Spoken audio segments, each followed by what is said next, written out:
Complete circle के managing partner और CEO Gurmeet Chadha हमारे साथ जुड़ गए हैं, उनसे बात करेंगे। Gurmeet, good afternoon. ये मार्केट में जो एक विशस साइकिल बन गया है, ब्रेंट, रुपी, मैक्रो, इंटरेस्ट रेट का डर, क्या ये यहाँ से हमें और 5-10% इंडेक्स पर गिरावट की तरफ ले जा रहा है? क्या इस मार्केट में रिस्क है इवन 21,000 तक जाने का निफ्टी पर? अनुज, जो मूवमेंट बहुत शार्प है तो लेवल तो प्रिडिक्ट करना बहुत ही मुश्किल है शॉर्ट टर्म में। बट जैसा आपने बोला है कि ये जो डबल मार पड़ रही है करेंसी डेप्रिसिएशन की, एफपीआई आउटफ्लोज की, आई थिंक ये प्रॉब्लम को बढ़ा रही है। हम एक्चुअली वॉर के पहले भी 92 के आसपास टच कर गए थे रुपी में, और उसका प्राइमरी रीजन एफपीआई आउटफ्लोज था। अभी करंट रीजन तो एनर्जी प्राइसेस हैं, मैक्रो पिक्चर जो खराब हो रही है वो है। बट कहीं ना कहीं मुझे ऐसा लगता है अनुज, हम थोड़ा सा हमें प्रोएक्टिव होना चाहिए था, क्योंकि एफपीआई सेलिंग सडन नहीं हुई है। 18 महीने के आसपास का अगर आप फिगर देखेंगे, जुलाई 2024 जब से एलटीसीजी बढ़ा था, तो ये कंसिस्टेंट रहा है और रिलेंटलेस रहा है। किसी किसी महीने थोड़ा सॉफ्ट जरूर हुआ है, बट $100 बिलियन के ऊपर निकल गया है। तो ये एक प्राइमरी कंट्रीब्यूटर है। अभी वाला स्ट्रेस थोड़ा सा एनर्जी प्राइसेस और कॉम्बिनेशन है, क्योंकि आउटफ्लो लगभग $1 बिलियन रोज का बाहर जाएगा तो प्रेशर आएगा। तो मुझे लगता है कुछ शॉर्ट टर्म मेजर्स अनाउंस हो सकते हैं आरबीआई की तरफ से, और लॉन्ग टर्म स्टेप्स भी लिए जा सकते हैं कि कहीं से इनफ्लो आए। और जितनी बैंकिंग डील्स हुई हैं, जैसे एमयूएफजी का अप्रूवल अभी, जो बेन कैपिटल वाला डील है वो अभी अभी आया है। बहुत सारे जो एफडीआई डील्स हैं उनको एक्सट्राडाइट करने की जरूरत है। कुछ रिसर्जेंट बॉन्ड या जो 2013 में किया तो वो उससे जरूरत है। तो मुझे लगता है कि कहीं ना कहीं कुछ करेंसी फ्रंट पे आपको स्टेबलाइज करने के लिए कुछ एक्शन दिखेगा, शॉर्ट टर्म और लॉन्ग टर्म। और एक जो बड़ा ट्रिगर मेरे हिसाब से है वो क्रूड का जो है स्टेबल होना है। अगर क्रूड बढ़ता रहेगा, फ्लक्चुएट करता रहेगा, तो मार्केट आपको प्रेशर में दिखाई देगा। हालांकि मुझे लगता है अनुज कि बाजार यूजली बॉटम पहले बना लेता है। जैसे आपने देखा होगा कोविड में भी बॉटम तो मार्च में बन गया था, जबकि वो चलता रहा था। तो कहीं ना कहीं बाजार फॉरवर्ड डिस्काउंटिंग मशीन है। बट कहना मुश्किल है अभी कि क्या वो लेवल है जहां पे ये पड़ेगा, बट हम नजदीक हैं उसके। अच्छा गुरमीत, नमस्कार, वीरेंद्र बोल रहा हूँ। कहीं कहीं पर आपने बीइंग ए पीएमएस मैनेजर कहीं कहीं पर अपने पोर्टफोलियो को ट्रिम भी किया होगा, रिस्क को भापते भापते, अभी भी इस प्राइस पर भी। वो क्या है गुरमीत? तो वीरू, बहुत बहुत अच्छा सवाल है, क्योंकि क्या है कि रिस्क रिवॉर्ड बहुत फेवरेबल हो गया है बहुत सारे पॉकेट्स में। तो जहाँ पे मार्जिन ऑफ सेफ्टी ज्यादा है वहां पे थोड़ा वेटेज बढ़ाया है। जैसे बैंक्स में थोड़ा वेटेज बढ़ाया है, क्योंकि अब सारे बैंक्स अगर देखेंगे, लीडिंग प्राइवेट सेक्टर बैंक्स आपको 12 से 14 के अर्निंग मल्टीपल पे हैं, बिलो 2 बुक के हैं। तो ये वैल्यूएशन आई थिंक अगर आप देखेंगे तो शायद 20 ईयर लो होगा। तो यहाँ पे थोड़ा वेटेज बढ़ाया है। कुछ सेक्टर्स जो वॉर से जिनका कोरिलेशन कम है, ओवरऑल तो पूरा इकोनॉमी का कोरिलेशन होता है, वहां पे वेटेज बढ़ाया है। जैसे फार्मा में थोड़ा वेटेज बढ़ाया है, डिफेंस में वेटेज बढ़ाया है, भारतीय ऐड किया है पोर्टफोलियो में। उसके अलावा हमने जहाँ पे कोरिलेशन ज्यादा था, जहाँ पे अर्निंग इम्पैक्ट इमीडिएट आ सकता था वॉर की वजह से, क्योंकि रॉ मटेरियल प्राइसेस में इन्फ्लेशन है, सप्लाई चेन डिस्ट्रप्शन है, तो थोड़ा सा कैपिटल गुड्स, थोड़ा सा जो जहाँ क्रूड डेरिवेटिव है, इनपुट है, वहां थोड़ा सा वेटेज कम किया। बट हम बहुत ज्यादा चेंजेस करने के फेवर में नहीं है, क्योंकि बाजार रिबाउंड भी बहुत शार्प होता है। आपने इस हफ्ते देखा होगा बहुत शार्प मूव्स आए हैं मार्केट में। तो अगर जब आपको याद होगा, जब 23 मार्च को लोअर सर्किट लगा था तो 24 को अपर सर्किट लगा था। तो बहुत ज्यादा कैश कॉल लेना भी रिस्की है इन लेवल्स पे। तो माइनर एडजस्टमेंट थोड़े से किए हैं, और फॉर्चुनेटली अभी तक इन्वेस्टर पेशेंस बना हुआ है। पेनफुल पीरियड है, हम लोग को ज्यादा फील होता है, क्योंकि हम पैसा भी मैनेज करते हैं।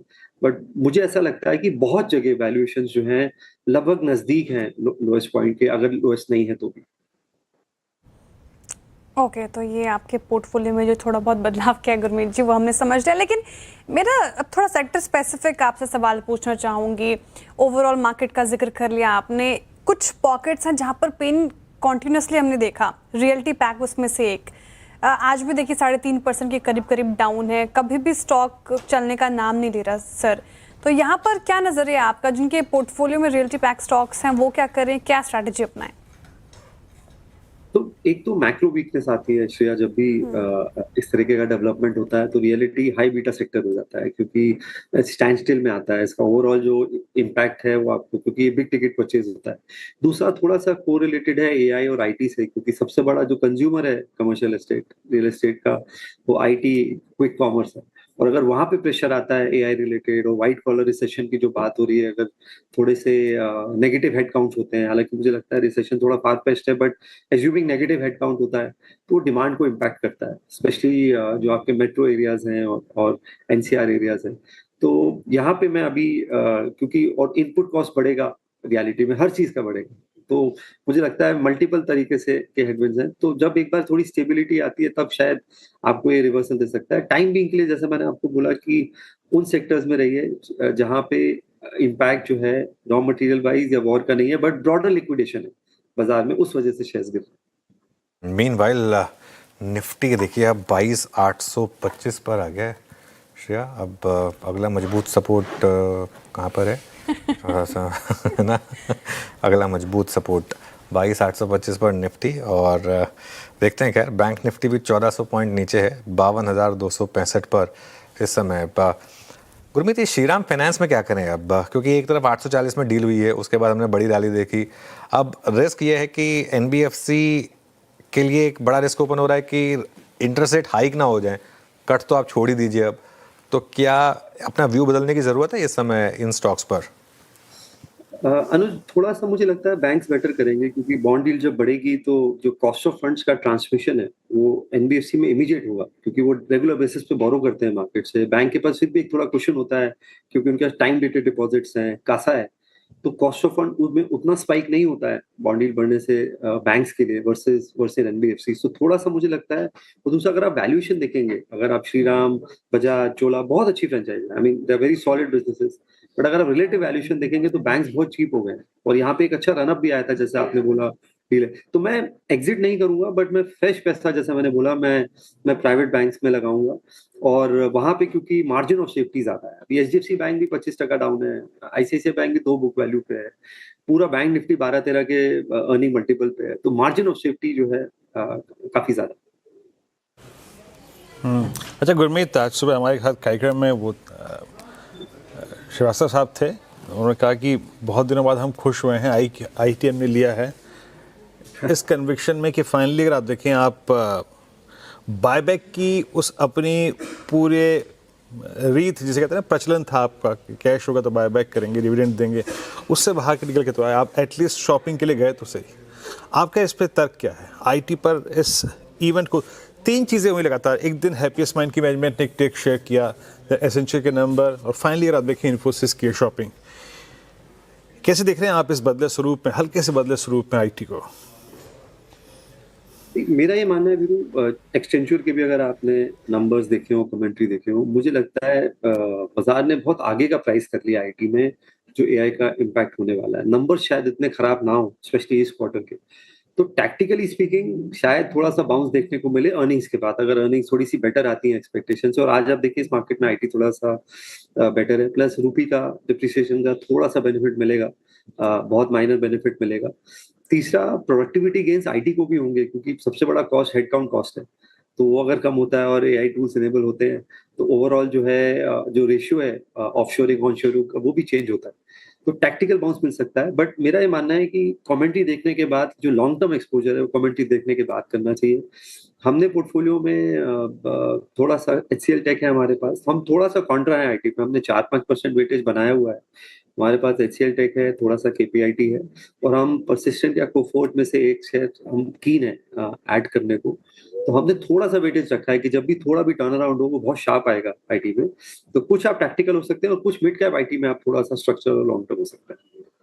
तो सेक्टर माफ कीजिएगा, stock specific approach IT sector में अपनानी है। अच्छा गुरमीत जी, भी थोड़ा देर पहले आपने श्रीराम फाइनेंस पर अपनी राय रखी। एक और स्टॉक आज काफ़ी गिरा है, दैट इज़ रिलायंस, और बड़ा कंट्रीब्यूटर है निफ्टी के गिरावट में। 4.5% का डेंट। आप जब भी आपसे चर्चा हुई है रिलायंस पर, आप पॉजिटिव ही रहे हैं। अब विंडफॉल टैक्स का जो ये डर है, कितना घातक रिलायंस के लिए, और अब क्या स्ट्रैटेजी यहाँ पर? देखिए, जो अनाउंसमेंट हुई, आई थिंक उसका इम्पैक्ट ज्यादा है आज रिलायंस पे, क्योंकि कहीं ना कहीं रिफाइनिंग मार्जिन अलग अलग एस्टिमेट्स हैं। अब ये पता नहीं है ये टेन्योर कब तक चलेगा, ऑयल प्राइसेस कितनी देर ऊपर रहेंगे, तो थोड़ा जज करना मुश्किल है। बट एज्यूमिंग अगर ये ऑयल प्राइसेस ज्यादा रहते हैं तो कम से कम $1.5 से $2 का रिफाइनिंग मार्जिन कम होता है। मुझे लगता है 2 इवेंट है रिलायंस पे। एक तो एनर्जी प्राइसेस, थोड़ी अनसर्टेनिटी जो है विंडफॉल टैक्स की, वो जाएगी, वो तो नियर टर्म ट्रिगर है।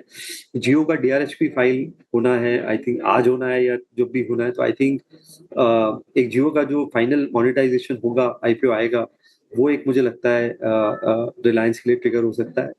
और तीसरा जो एक अंडर परफॉर्मेंस रहा है स्टॉक में पिछले 2-3 साल का, वो मुझे लगता है अर्निंग्स के बाद थोड़ा सा उसमें आ सकता है। तो बट द बिगेस्ट ट्रिगर जो है वो जियो का IPO है, उसकी DRHP रिलेटेड न्यूज है, प्राइस बैंड है, क्या वैल्यूएशंस है। जो मार्केट में नंबर है वो करीबन $150 बिलियन के आसपास है, तो वो एक ट्रिगर हो सकता है। और मुझे लगता है भारती कैचअप कर सकता है, क्योंकि भारती का वैल्यूएशन अभी $100-110 बिलियन है। तो अगर जियो का 150-160 आता है तो थोड़ा सा कैचअप भारती एयरटेल में भी देखने को मिल सकता है। ओके, भारतीय में तीसरा कैचअप देखने को मिल सकता है, ये भी बात हो गई। एक और स्पेस जहां पर बड़ी गिरावट देखने को मिल रही है वो है ये सारे के सारे आपके EMS स्टॉक्स। आज फिर से PG इलेक्ट्रोप्लास्ट 6% नीचे आ गया। यहाँ आपका क्या व्यू होगा गुरमीत? अनुज, 2 हेडविंड्स हैं। एक तो सप्लाई चेन डिस्ट्रप्शन है, क्योंकि ज्यादातर एक्सपोर्ट ओरिएंटेड है। Second, raw material inflation, market access नहीं कर पा रहा है। तीसरा, वैल्यूएशन बहुत ज्यादा था अक्रॉस द स्पेस, क्योंकि ये मैसिव रैली हुई है इस पॉकेट में कोविड के बाद में। तो हमारे पास डिक्सन है पोर्टफोलियो में। हमने करीबन 10,000 के लेवल पे थोड़ा सा वेटेज अनुज इसमें बढ़ाया है। बट हम बड़ा वेटेज, जैसा मैंने बोला, हम डिफेंस में बढ़ा रहे हैं। स्ट्रक्चरल स्टोरी है अनुज।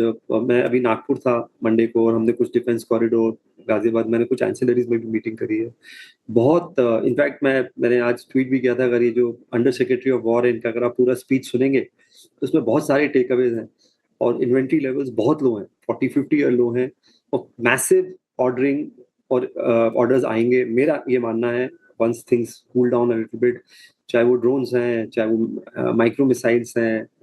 इंडिया का ballistic missile program for example, army को मिसाइल यूनिट दिया गया है, तो हमें 5 या 6 हज़ार बैलिस्टिक मिसाइल्स चाहिए, और पूरा इकोसिस्टम 100-125 मिसाइल्स बनाता है साल की।